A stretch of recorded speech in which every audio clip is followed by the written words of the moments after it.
Good evening, dear Bojan scholars and friends. Today, here we once again going to present another marvelous talk of Jyoti Biswas. Let me first introduce Jyoti Biswas. Jyoti Biswas has completed his undergraduate and postgraduate studies in English literature at University of Calcutta in 2013 and 2015 respectively. He completed MPhil at the Department of English Studies, Central University of Tamil Nadu in February 2021. Now, he is pursuing PhD Department of English Studies, Central University of Jharkhand. His research area is rituals of Namashudra community, and his research interests include ritual studies, culture studies, mythology, folklorists, comparative religion, philosophy, and anthropology. Now, today, Mr. Jyoti Biswas will present his insightful views on the religion of Dome community in 19th century, a study of Herbert Hope's Risley's documentation. Now, it is very much happy to announce his name as today's presenter, as his sole objective of his study is to religious study of different community. And here we all the scholars friends and all the viewers will surely be benefited and get acquainted with this particular community, that is the Dome community. And one thing we should consider as far as his research area concerned, that his study is basics on the different communities of India that are neglected, that are suppressed. Now, it is very happy moment to have this kind of talk from Mr. Jyoti Biswas.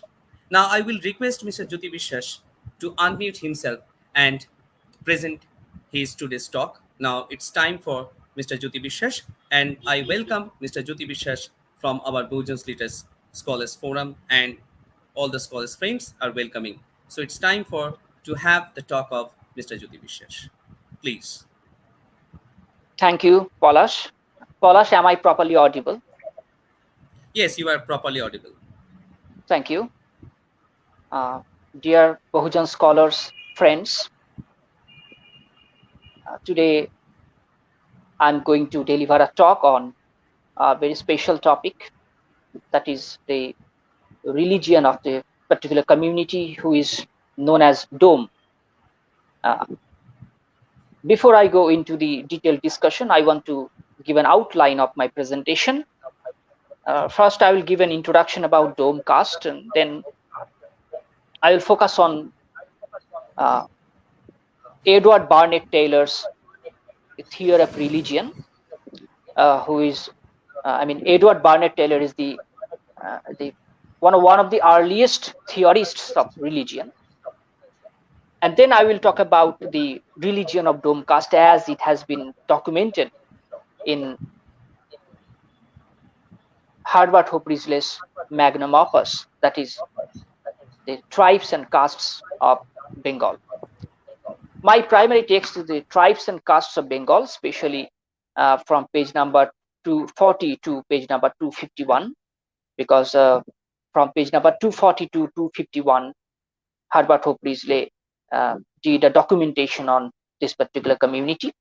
And in this community, like the previous presentation when I talked about the Chamar community, we have sort of categorization. Say, for example, the tradition of their origin, then their livelihood, the profession, then the rituals and songs, and then the religious beliefs and customs, their social status, and then, of course, the demographic structure of this particular community in 1872 and 1881 census report.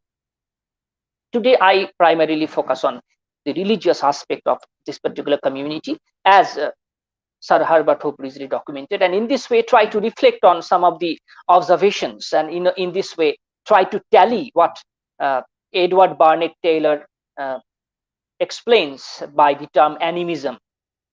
And in other words, I will try to critically analyze the religion of the Dome community from the perspective of the theory of religion by Edward Barnett Taylor.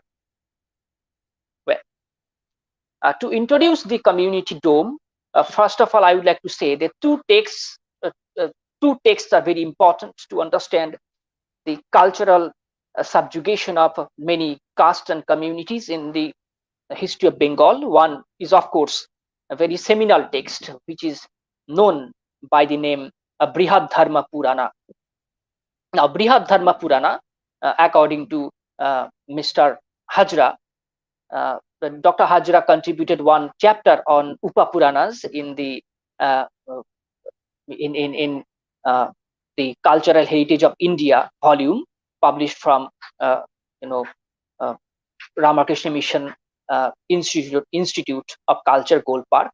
And in his essay, he prescribes the uh, date of this particular book, Brihad Dharma Purana, that is around 12th or 13th century. And he also mentions that possibly this particular text is written in Bengal.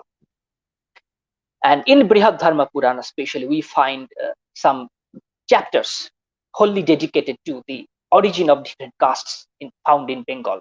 And there we find some details about not only Dome caste, but also Chandal, Hadi, Muchi, Chamar, and then many other castes, Bagdi as well. So Brihad Dharma Purana, which is the last of the Upa Puranas, and this particular text holds, I would like to say, a very fundamental ground in deciphering the origin of a particular caste and the Brahminical interpretation of this caste, rather say. And the second text that also talks about the origin of different castes in Bengal and their social position is, of course, Ballal Charitam, which was translated into Bangla by Dinonath Dhar in 1904. It was also translated into English by the great Haraprasad Shastri. So the two texts, one is Brihad Dharma Purana and other is the Ballal Charitam, are the two texts that in many ways try to explain the segregated society in Bengal and the origin of different castes, the Brahminical interpretation of origin of different castes and their social and political marginalization. When Herbert Hope Risley and many other British administrators sought to, write the detailed documentation of different castes and communities, then they primarily depended on the local Brahmins and local headmen who are known as a moral. Because if you are an outsider and if you want to go to a particular village for documentation, then for the first time you have to rely on the local, what in social anthropology is called informants, or I would like to say intermediaries or translators. So whatever your translator will tell you, whatever the informant will inform you about the particular group of people, it will become some sort of a source for you to write about the community. So while documenting the life and world and culture and rituals of different castes and tribes who themselves could not write anything because they were denied the right to education, the administrative officers, the way the present Indian government gives authority to different personalities to conduct census, to go to the villages and collect the data and submit the data to the registrar's office. In this way, the Herbert Risley and many others actually tried to go into the life of the many communities and tribes and castes, and in this way they provided some authority to some local people, especially the Purohits. In other words, they invited the Purohits, or they talked to the Purohits, or talked to the Brahmins in order to know about any particular caste or any particular community. I mean, this was the major source. There are many ICS officers who could speak the native language, and in this sense, some informations could be authentic, some informations could not be authentic. But despite having the fact that there are many limitations in their ethnographic documentation about different caste and tribe, we in 2022 we can understand that it is the very first time that the very application of ethnography was implemented, and it is through the ethnographic documentation that we came to know about the life and world of different castes and tribes. Having said that, I see that I want to say you that the writings of Herbert of Risley, I mean the Tribes and Caste of Bengal, is the single most important text in terms of the anthropological uh, origin of Bengali people. I mean, this is the first text that actually gives us a very detailed description about the people of Bengal, their uh, ethnographic, ethnic, and cultural life world. In this particular sense, this particular text, The Tribes and Caste of Bengal by Herbert of Risley, is a seminal text which the successive generations of scholars have acknowledged it. In this particular text, there are some accounts related to the origin of the Dome community, and uh, I want to read some important interpretations about the origin of Dome community. Dome or Domra, sometimes called Chandal by outsiders, a Dravidian menial caste of Bengal, Bihar, and northwestern provinces, regarding whose origin much has been said. So at the very beginning, Herbert of Risley says that this particular community, Dome, I mean their population got scattered in diverse locations. Say, for example, they could be found in Bengal and Bihar and also northwestern provinces, especially Rajasthan, Punjab, and Haryana, and other provinces. And there are many stories regarding the origin of their community. And one of the popular stories is the Domes and other Chandalas of northern India and the Periyas and other low tribes of peninsula to be the surviving representatives of an older, ruder, or blacker race who preceded the Dravidians in India. Now, I just want to say that all these statements could be verified in the light of present anthropological, research. But very first time we have seen that, the categorization of Indian people into Dravidian, into non-Aryan, into, Mongolian, and all these, categorizations, which is an essential part of the racial anthropology that developed in 19th century. Was implemented. So, although nowadays there are many scholars who believe that there is this racial anthropology that developed in France in around 1840s, and then it influenced many colonial rulers who implemented this categorization based on the racial anthropology, and in this way played the role of divide and rule policy. But I would like to say that that particular interpretation may not hold that much of ground here in India, because before that sort of implementation of racial anthropology of who is a Dravidian, who is a non-Aryan, who is an Aryan, who is a Mongolian, who is a Australoid, the Brahminical scriptures divided Indian people into thousands of categories. So if we set our foot in a blame game, in a debate of blame game, then we have to blame Brahminical texts before we blame the development of racial anthropology. So here we find one particular reference that Domes and many other Chandals of North India and Periyas, who was one important caste in Tamil Nadu, and others are perhaps belonging to an older race who preceded the Dravidians in India.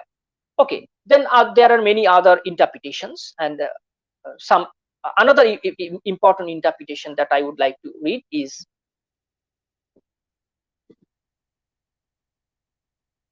the Dome community is, well, it is written, some of these were driven by the Dravidian invasion to take refuge in mountain fastnesses and pestilential jungles, while others were reduced to perpetual servitude, like the Domes of Kumaun, whom Mr. Atkinson describes as for ages the slaves of the Khasias. And then, of course, there are references of Domes in many other texts, such as the Northwestern Provinces Gazetteer, and then the races of Northwestern provinces in all these texts. But in all these texts, it is understood that out of this somewhat profitless discussion, there seems to emerge general consensus of opinion that the Domes belong to one of the races, whom, for the convenience of expression, we may call the aborigines of India. Now, this statement by Risley is very, very important. I would like to read this text again.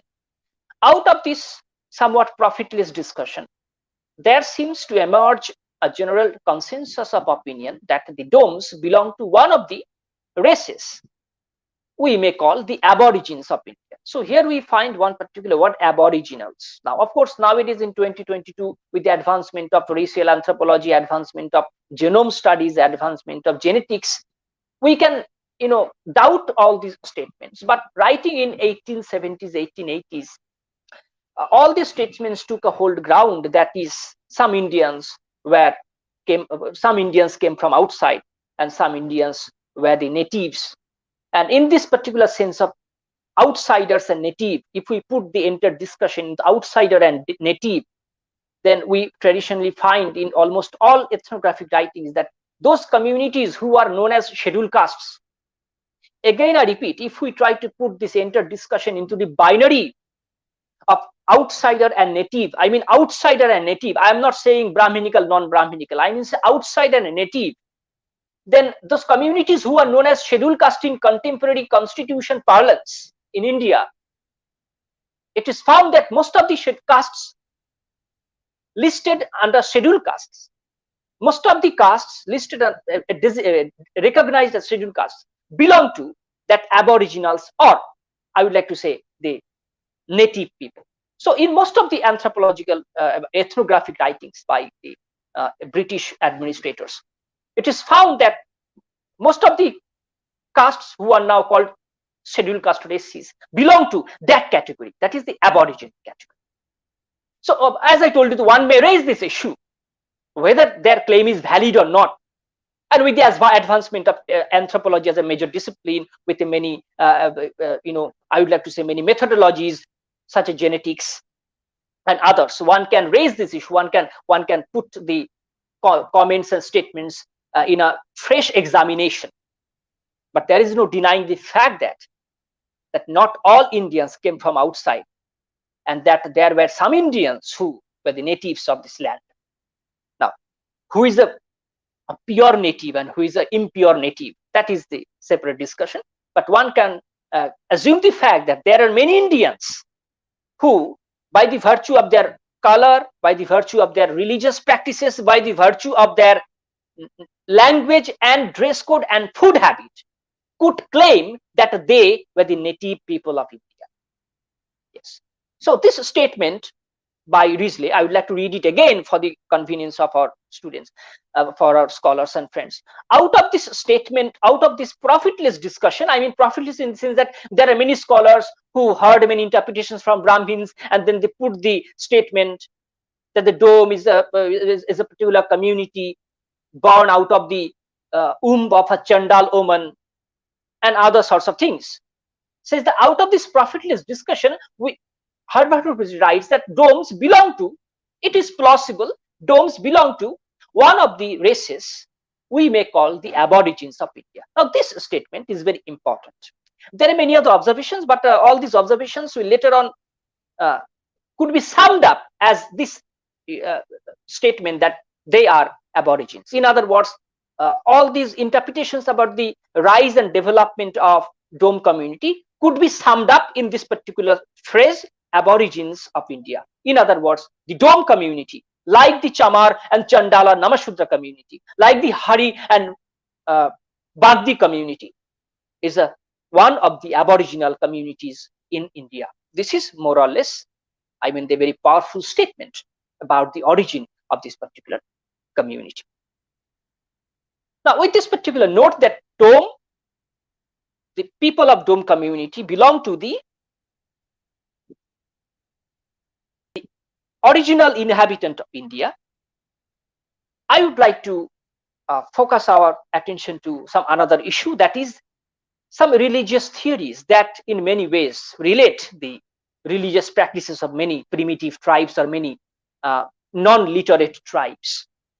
Given the fact that there are many tribes in India or even outside who still follow some, I would like to say, their traditional religious beliefs and practices.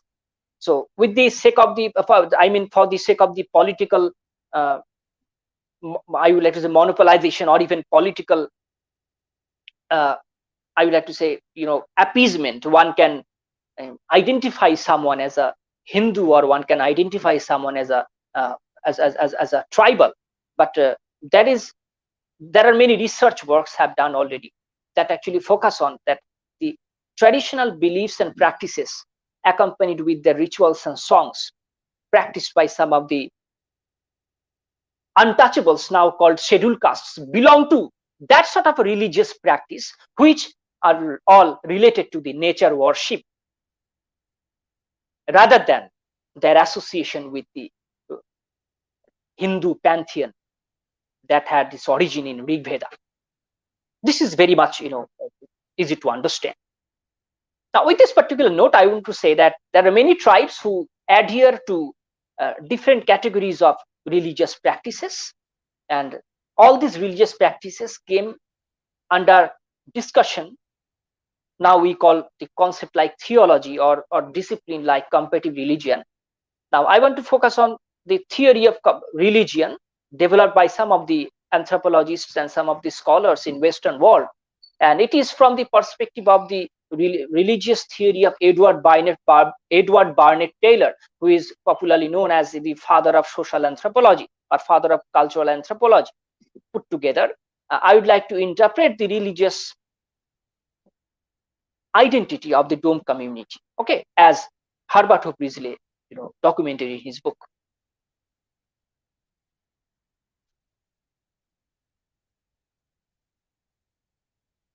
Well, Edward Barnett Taylor was a British anthropologist. Edward Barnett Taylor and Sir James Fraser, who is the editor of the celebrated The Golden Bough in 12 volumes, both of them are known as the armchair anthropologists, because Edward Barnett Taylor and Sir James Fraser did never go to any what we now call ethnographic fieldwork. Rather, Edward Barnett Taylor and Sir James Fraser collected the ethnographic writings of different travelers, missionaries, administrative officers, colonial rulers. And by reading all these collections, that they formulated their theory of religion, they formulated their theory of culture. Now, all their theories in 2022 could be seen as being disputed, but Edward Barnett Taylor's theory of animism and his theory of religion, so to say, are still very, very significant. That nowadays, despite having its limitations, many limitations, the modern anthropologists, including Sir Clifford Geertz, Victor Turner, and others, rely on the theory of religion developed by Edward Barnett Taylor. Edward Barnett Taylor's magnum opus is The Primitive Religion, the Primitive Culture, published in 1871 in 2 volumes. The book, The Primitive Culture by Edward Barnett Taylor, published in 1871, is the magnum opus in the sense that in this book, we find a detailed study of the cultures and religions of many tribal communities. And as I told you, that Edward Barnett Taylor collected the books, writings, memoirs of travelers, missionaries, administrative rulers. And by studying all these collections, where he found the reflections on some tribes in Australia, reflections on some tribes in Africa, reflections on some tribes in Latin America, that Edward Barnett Taylor tried to formulate his theory of religion, his theory of culture. And he summed up the definition of religion by saying that religion, to put in simply, is a belief in supernatural being, or a belief in spiritual being. And later on, he explained the very idea of the supernatural, or idea of the spiritual, in the name animism. And I want to read some important sections from his book, The Primitive Culture, Researches into the Development of Mythology, Philosophy, Religion, Art, and Custom, Volume 1, published in 1871. Now, I want to read few sections from this book in order to show you how Edward Barnett Taylor developed his theory of religion. As I told you, in a nutshell, the definition of religion to him is a belief in spiritual being. And then he tried to elaborate this simple statement into different sections with a framework. Let me quote from his book. I propose here, under the name of animism, to investigate the deep-lying doctrine of spiritual beings, which embodies the very essence of spiritualistic as opposed to materialistic philosophy. The word animism derives from Latin anima. The word Latin anima means soul. Soul. That means it is a theory that develops the fluidity of soul. The soul is immortal and soul is fluid. And he says that we find the soul not only among human, but also in a particular plant or in a particular rock or in a particular inanimate object. That means he believed that there are many tribes who worship a tree. There are many tribes who worship a piece of rock. Even the one particular community known as Namashudras, they celebrate a crocodile made out of clay, a clay-made crocodile, in a ritual called Bastu on the last day of Bangla month Poush. I have seen the Namashudras, Namashudra boys, they, made a crocodile out of clay just nearby a pond, and they worship this crocodile. So the concept of anima or soul and the very attribution of this particular soul, either to human being or to a dead person or to an animal or even to a piece of rock or even to a tree, according to Edward Barnett Taylor, is the very early beginning of what we later on came to know as religion or our belief in spiritual thing. Animism is not a new technical term, though now seldom used. From its special relation to the doctrine of the soul, it will be seen to have a peculiar appropriateness to the view here taken of the mode in which theological ideas have been developed among mankind. The word spiritualism, though it may be and sometimes is used in general sense, has this obvious defect to us that it has become the designation of a particular modern sect. And in this sense, the concept of animism could be seen as a broader or universal category. And it is in understanding the animism that we can better understand the very origin of religious pursuit of mankind. Animism characterizes tribes very low in the scale of humanity to the tribes who are very modern. He shows that if the concept of animism being the playfulness of soul, either in a man or in a particular animal or in a particular rock or even a particular tree, this particular theme of soul, the theory of soul rather, could be seen as the very foundation of the religious belief of either any primitive tribe or even of any highly civilized tribe, civilized community or caste. In this sense, he writes, animism is in fact the groundwork of the philosophy of religion, and from that of the savages up to that of the civilized men. One thing that I want to say that Edward Barnett Taylor is also famous for formulating a grand definition of culture. And modern scholars like Raymond Williams, in his keywords, while reviewing the word culture, is also acknowledges the definition of culture that Edward Barnett Taylor puts in his 1871 book. And if we try to focus on the concept of a definition of culture that Edward Barnett Taylor provides, then in his definition we see very inclusive pattern. That is, the framework is very wide, that by culture he means the way of life. According to Edward Barnett Taylor, culture means way of life. And in this way of life, whatever comes to the present generation from older generation. It constitutes the concept of culture. And at the same time, whatever man makes out of his own ability is also part of culture. So culture, according to Edward Barnett, is the whole way of life. And he is the first scholar or anthropologist, rather, so to say, who formulated the definition of culture in this particular sense. And that still holds the ground. And if we say that, what is the culture of many tribes and castes? What is the culture of Dome community? What is the culture of Chamar community? Then following this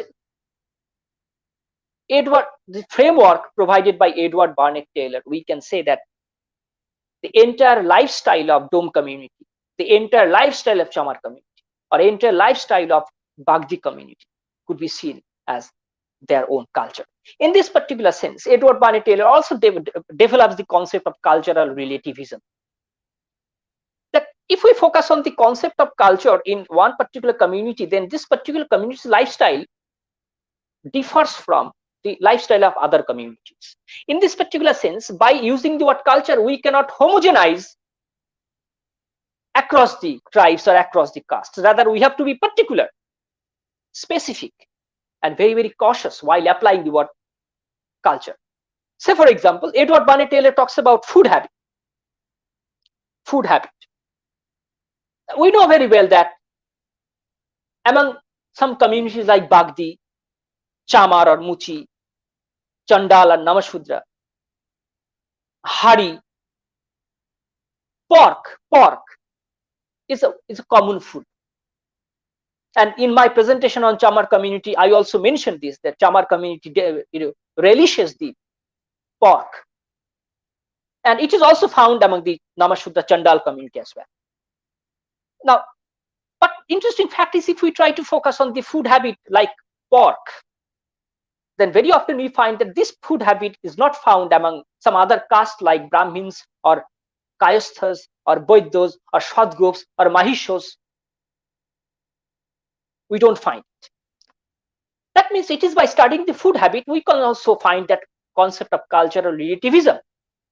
And in this sense, what Edward Barnett Taylor says about culture is I would like to say, community specific.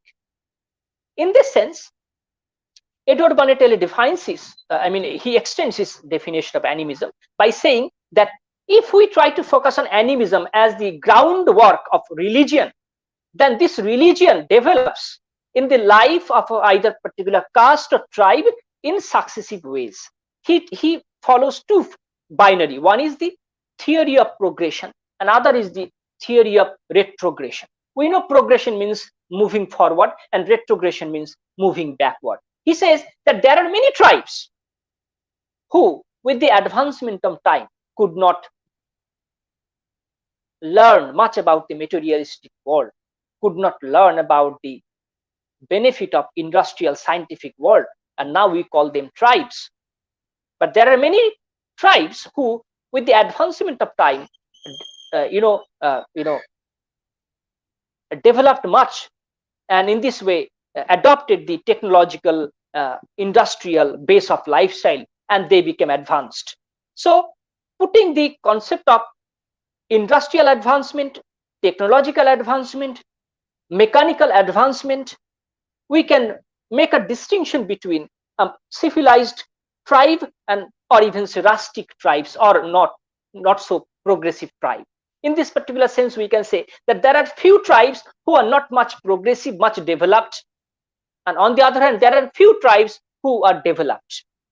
By putting this framework of the development of any particular tribe in terms of its material capacity, scientific industrial capacity, scientific industrial resources, Edward Barnett Taylor says that the practice of animism, that is the belief in soul, either in a particular community or either in a particular human being or a particular tree or a particular piece of rock, is the foundation of religion. So nowadays, if we see that there are many organized religions like Islam or Christianity or Buddhism, and there are many tribal religions like the Sharna religion or religions of different tribes, then one thing could be common, that is the belief in soul. This is according to Edward Barnett Taylor.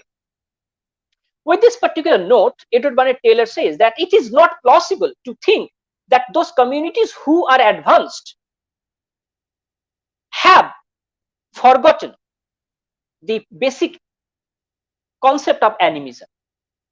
Rather, there are many tribes who are advanced and there are many tribes who are not much advanced. But in both of the advanced and non-advanced tribes, we find the very practice of animism, practice of belief in soul. This is more or less Edward Barnett Taylor's theory of, religion. Having said that, he also makes some points that we can make a categorization of attribution of soul to a plant or a rock, and attribution of soul to any supernatural deity. Say, for example, there are many tribes, as I told you, who worship a piece of rock or a branch of a tree. And on the other hand, there are many tribes who worship a clay-made idol and they believe that this idol is alive. Okay. In most of the cases, if you go to the Hindu temples, that you see people are worshipping a statue, but they believe the statue has a life. The statue has a life. So it's a living aspect, and the statue has a soul. So in this sense, he says that there was a time when there are many tribes who identified the concept of soul to a piece of rock or a branch of a tree, or even a particular tree or a particular animal. Now, according to Edward Barnett Taylor, the attribution of soul to a plant or animal or even to a piece of rock could be seen as the earliest known practice of religion. That people who used to live in forests and jungles and come across the natural forces, which of course to them is a very powerful and magnanimous, always put their respect and in this way try to attribute some divine qualities. According to Edward Barnett Taylor, there are many tribes who still retain this practice, belief in the divine power of a plant, divine power of a piece of rock, divine power of any particular animal. I have spoken all of this because the religious culture of Dome community, as documented by Herbert of Risley, reflect on this interpretation of animism as put forward by Edward Barnett Taylor. In other words, whatever Taylor said about religion, the practice of animism, attribution of life and soul to a plant or a piece of rock, could be found in the religious life of Dome community as documented in 19th century. With this particular note, I want to go on this particular section in the book Tribes and Caste of Bengal by Herbert of Risley, where we read some important sections, some important inputs regarding the religious belief of Dome community. And then we can better understand why the interpretation of religion by Edward Barnett Taylor has a reflection in the religious life of Dome community.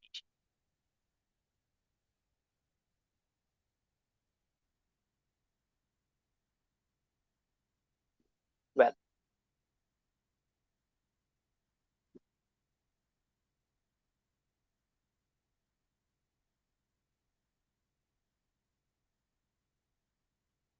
let me read some important lines from there. I will read and explain. In this way, I'll try to justify Edward Barnett Taylor's theory of religion and how Dome community retains their nature worship cult, which we know.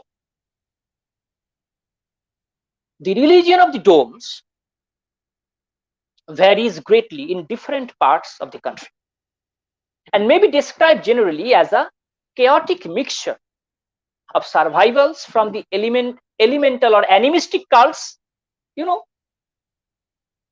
Herbert of Risley also uses the word animism, because by the time Herbert of Risley was writing all of this, Edward Barnett Taylor's theory of religion, that is animism, became very popular. Edward Barnett Taylor published his book in 1871 and Herbert of Risley's book published in 1892. So by the time Herbert of Risley was writing about all these animistic cults found among different tribes, Edward Barnett Taylor's theory of religion already became popular. An interesting fact is that the same animistic references is found in the Chandala Namashudra community. The same reference of animism found in the religious belief of Chamar community, and same concept of animism is found in the religious life of Dome or Hari community, as it is recorded in the book of Herbert Hope Risley. So that's why I have talked so much about concept of animism developed by Edward Barnett Taylor. Again, I read, this is very important. The religion of the Domes varies greatly in different parts of the country and may be described generally as a chaotic mixture of survivals. I mean a chaotic mixture of survivals, because we cannot rule out the process of Brahminization, process of Hinduization that initiated later on. And Nirmal Kumar Bose, who is one of the eminent anthropologists from Bengal, Nirmal Kumar Bose, N.K. Bose, he also focuses on the process of Hinduization that many non-Hindu communities had gone through. Chaotic mixture of survivals from the elemental or animistic cults, characteristic of the aboriginal races, and of the observances borrowed in a haphazard fashion from whatever Hindu sect happens to dominate in a particular locality. So in the very first sentence of his entry on religion of Dome community, Herbert Hope Risley talks about the amalgamation, uneven amalgamation of animistic beliefs and the beliefs predominant among the Hindus. And here, by the word animistic beliefs, Herbert Hope Risley makes it quite clear that the animistic beliefs of the Domes could be related to the nature worship cult, that they also believe that a particular piece of rock or a particular tree has a life and has a soul, so it must be an object of reverence, object of prayer. So at the very first, while writing about the religion of Dome community in 19th century, he talks about the haphazard mixture of their animistic, or their, I would like to say, their earliest known religious beliefs and practices of natural objects, natural power, and at the same time the mixture of Hindu religious faiths, which is predominantly, based on the concept of pantheon, concept of gods and goddesses, and the concept of idolatry. The composite and chaotic nature of their belief is due partly to a great ignorance of the caste, but mainly to the fact that as a rule they have no Brahmins follow the language. Edward, Herbert Hope Risley is writing this particular book, and why we have to read this particular book? In order to know not only the demographic structure of different castes, the professions of different castes, but also the religious beliefs and practices of different castes. And there we find a lot of informations or lot of observations that nowadays seem to be very important when we see that under the name of Islamic fanaticism or even under the name of Hindu fanaticism, there are many religious identities of many castes and communities are getting diluted. So nowadays we have to reflect on the observations made by some of the ethnographers, administrators, anthropologists about the religious beliefs of many castes and tribes who are always known as the aboriginals of India. And here we find a reference that in Dome community there is no Brahmins. Now this is very important. You please note it down, that as it documented in 19th century, we have to verify whether Dome community nowadays got assimilated with Hindu rituals and Hindu beliefs and practices, and whether the practice of having a Brahmin priest actually exists in present ritualistic practices of Dome community. But in 19th century, it is clearly mentioned by Herbert Hope Risley that in the Dome community, there is no such concept of Brahmin priest. The Brahminical priesthood, which has its root in Rig Veda, was absent. Again, I repeat, the concept of Brahminical priesthood has its root in Rig Veda.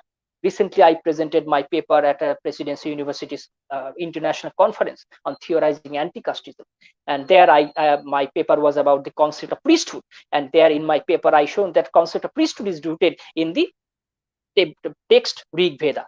So if we talk about Brahminical priesthood, then its root is Rig Veda. But here, Edward Barnett, Herbert says that there is no such practice of priesthood among domes. That means, in this particular sense, we get a clue that domes do not adhere to Rig Vedic culture or any Vedic culture.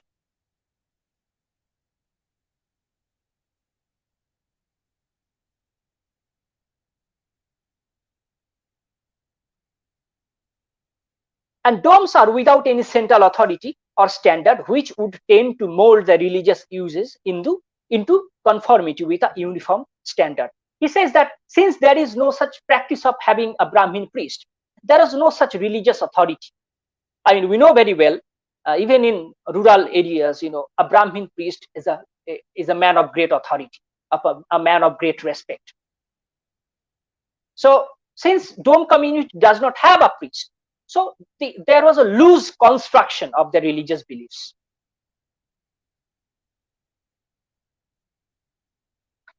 Some domes indeed assured me that the sister's son used formally to get a share of the property, and that this rule had only recently fallen into disuse, but there's no such religious authority that prescribed their inheritance, because very often we find that the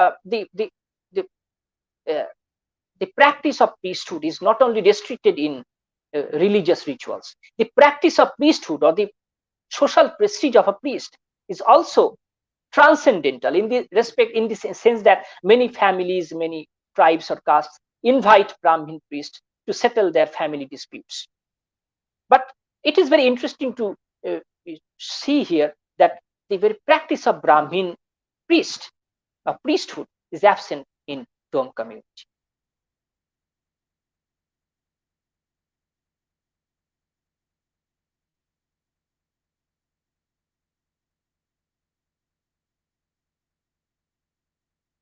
Well, Herbert Risley makes some interesting points that despite the fact that there is no such practice of, the Brahminical priesthood, but the dome community appoint some of their family, community members and elder members rather, as a dharma pandit. Let me read what he writes.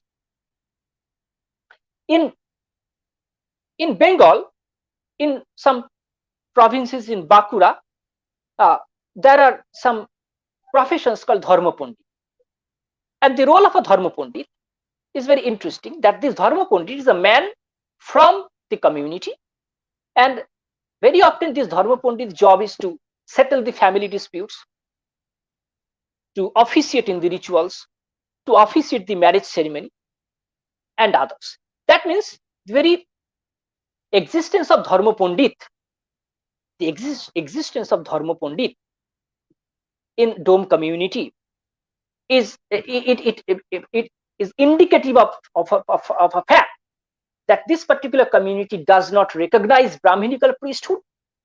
So this could be an example of cultural resistance, that dome community does not recognize Brahminical priesthood, and in contrary, and to meet the religious I would like to say duties, and to conform to religious order and maintaining the religious way of life, they appoint one community member from them as dharma purohit, their own priest. So nowadays we see that among the Namashudras, especially among the Motuas, they appoint their own Brahmins. So we see some priest from Motua community is officiating in a marriage, is officiating in a ritual, and so that sort of a practice was there among the domes in 19th century, which I think is a very interesting fact, because we see that how a community is becoming independent, how a community rely on a particular community relies on their own cultural resources rather than inviting someone from outside. That is very important.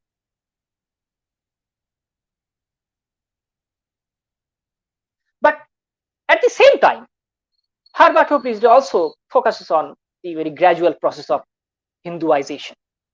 There are many rituals that are found among domes, such as Durga Puja, Kali Puja, and others. So, on one hand, he focuses on some ritualistic practices on Poush Sankranti, last day of the Bangla month Poush, some ritualistic practices which could be categorized as the traditional ritual of domes, where we don't find the Brahminical interference or influence. But on the other hand, we find some rituals that reflect on the Brahminical influence, such as Durga Puja and Kali Puja.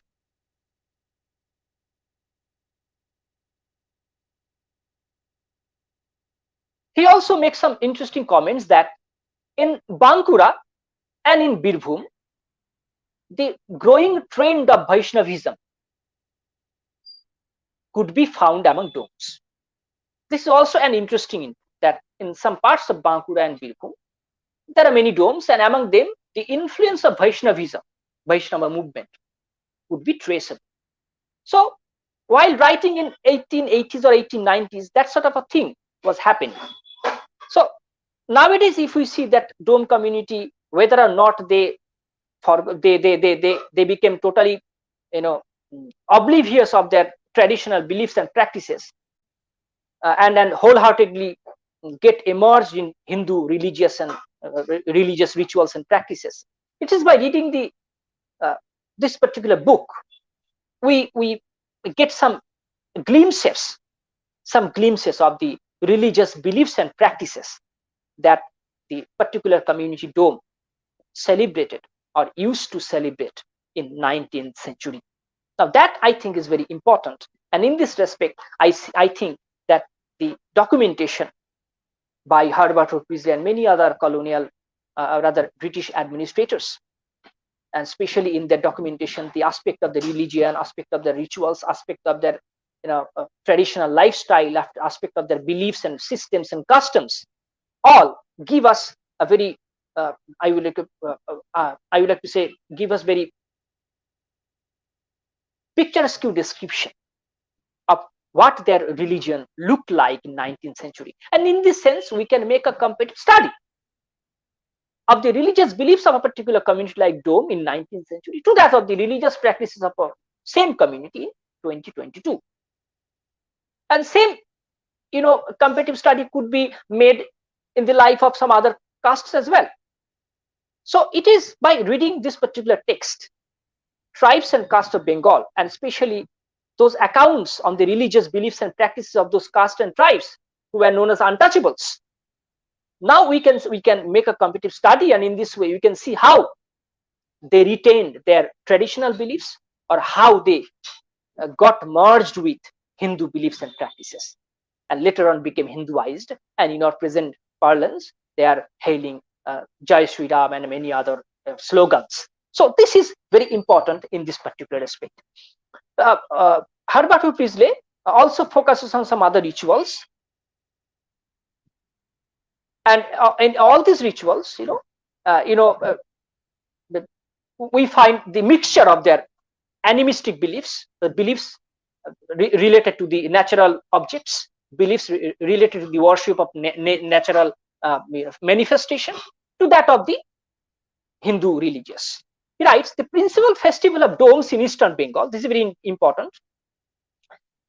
The principal festival of domes in Eastern Bengal is the Shravaniya Puja, observed in the month of the Shravan, corresponding to July and August, when a pig is sacrificed. Follow the, now I request all of you to clearly, put your concentration in the description.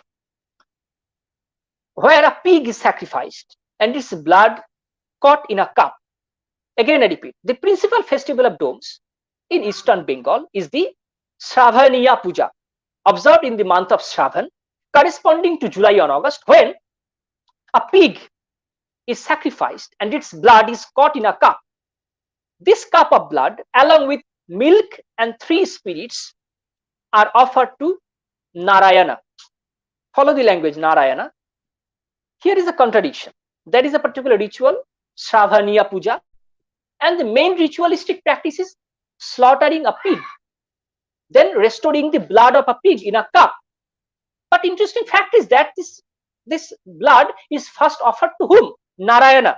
But we know very well in the Hindu mythology, the Narayana has many divine manifestations. There are many avatars, and pig is one of the avatars. But here we see there is one particular ritual celebrated by domes, and in this ritual they kill the pig. That means they kill the avatar of Narayana. But in contradiction to this, they are offering the blood of the same pig to the Narayana itself. So here we see why I would like to see mixture, I mean haphazard mixture of their animistic or their traditional aboriginal religions, their primitive religions, their ancestral religion, and the new Hindu religion are getting mixed up. So this particular ritual, Shravaniya Puja, celebrated in the month of Shravana, where a pig is slaughtered and its blood is restored and then first offered to Narayana, is a ritual where we see the uneven mixture of their ancestral religion and this new Hindu religion that under the influence of Brahminism was perhaps resulted in. So this is very interesting account, and it gives me some set of sense of a, I mean, some sort of a, I would have to say, eye-opening research in order to understand the religious beliefs existing in 19th century. And sitting in 2022, we can better, I mean, make some sort of a comparative study of how the religious beliefs and practices of those castes and communities look like, where in a particular ritual, they slaughter a pig, which is a prohibited food to many castes. But I told you that it is by studying the food habit, we can better understand not only the ethnic antiquity, but also the religious practice. Because in most of the religious practice, food is very essential component. And in Bangla, we call it prasad. So in almost in every religious practices of different castes and communities, whether it's a religious practice of a Namashudra community, or religious practice of a Chamar community, or religious practice of Dome community, offering food to their respective god and goddess is very important.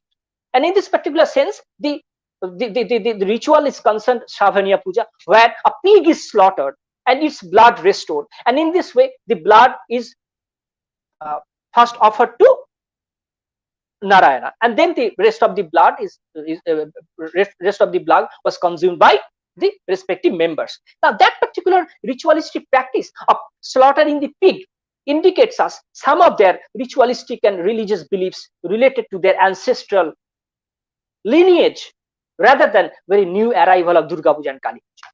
So in this sense, I would like to say the very theory of animism, the theory of religion developed by Edward Barnett Taylor, and where he says that there are many tribes who still adhere to attribution of soul to different plant, to different animal, to different, I would like to say, piece of rock, inanimate objects.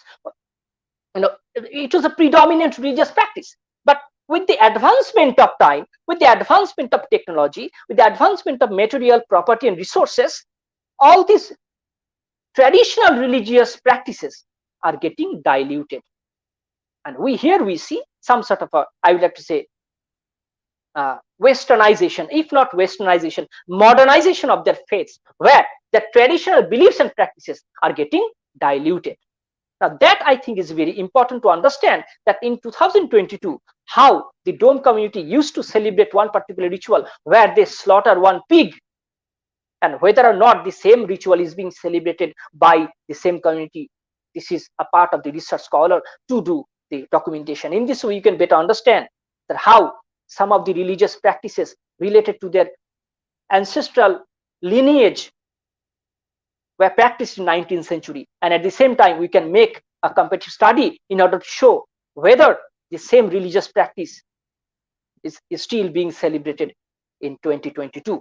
So in this way, I try to just show you that the documentation of Herbert Hope Risley on the religious life of Dome community in 19th century Bengal is very, very path breaking. It gives us some clues to what their religious rituals look like, And at the same time, it makes us aware of how the gradual process of Hinduization also took place in the later half of 19th century. And in this way, we can make a comparative study between the religious customs and practices of Dome community 19th century to that of the religious practices and beliefs of the same community in 2022.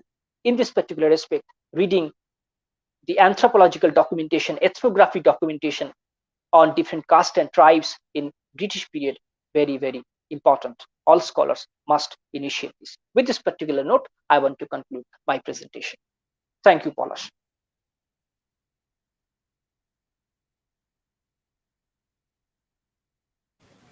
Thank you, Jyoti.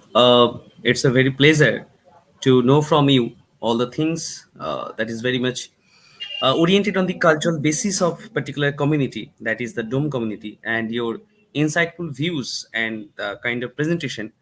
I hope it will be helpful for the future scholars, and obviously, I personally benefited from this particular presentation. A lot of things I can relate with my personal studies also. Thank you very much to all the viewers, and hope we will meet next week. Definitely, we'll meet next week with another talk.